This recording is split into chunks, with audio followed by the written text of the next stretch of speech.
नमस्कार, आपका स्वागत है स्पिरिचुअल पॉइंट में। आज हम बात करेंगे पितृपक्ष के बारे में। पितृपक्ष में कौआ, गाय, कुत्ता, चींटी को आहार देने की परंपरा है। इस दौरान पितरों के निमित्त पिंडदान, तर्पण, ब्राह्मण भोज और दान कर्म किए जाते हैं। पितृपक्ष में गाय, कुत्ते, चींटी, कौवे आदि को आहार देने की परंपरा है। गरुड़ पुराण में इसके महत्व के बारे में बताया गया है। पंचबली कर्म के अंतर्गत ही पशु पक्षी को आहार प्रदान किया जाता है। आखिर क्या है पंचबली कर्म, ये क्यों किए जाते हैं? पंचबली कर्म का क्या अभिप्राय है? पंचबली कर्म, श्राद्ध में पंचबली कर्म किया जाता है, अर्थात 5 जीवों को भोजन दिया जाता है। बलि का अर्थ बलि देने से नहीं है, बल्कि भोजन कराने से भी होता है। श्राद्ध में गौ बलि, श्वान बलि, काक बलि, देवादि बलि, पिपली कादि बलि कर्म किए जाते हैं। हमारे पितर किसी भी योनि में हो सकते हैं, इसलिए पंच बलि कर्म का प्रावधान है। प्रथम है गौ बलि। गौ बलि अर्थात गाय को पत्ते पर भोजन परोसा जाता है। घर के पश्चिम दिशा में गाय को महुआ या पलाश के पत्तों पर भोजन कराया जाता है और गाय को गौभ्यो नमः कहकर प्रणाम किया जाता है। पुराणों के अनुसार गाय में सभी देवताओं का वास माना गया है। अथर्ववेद के अनुसार गाय समृद्धि का मूल स्रोत है। गाय में सकारात्मक ऊर्जा का भंडार होता है, जो भाग्य को जागृत करने की क्षमता रखता है। गाय को अन्न और जल देने से किसी प्रकार के संकट दूर होकर घर में सुख, शांति और समृद्धि के द्वार खुल जाते हैं।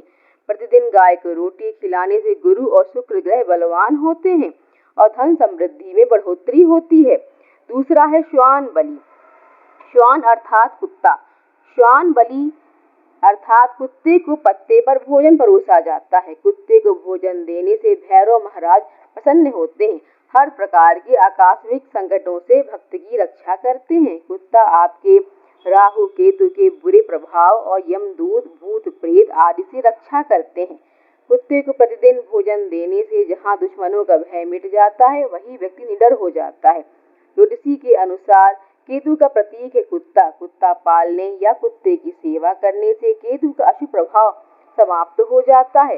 पितृपक्ष में कुत्तों को मीठी रोटी खिलानी चाहिए। तीसरा है काक बलि। काक अर्थात कौवा। काक बलि अर्थात कौवे के लिए छत या भूमि पर भोजन परोसा जाता है। कहते हैं कौवा यमराज का प्रतीक माना गया है। यमलोक में ही हमारे पितर रहते हैं।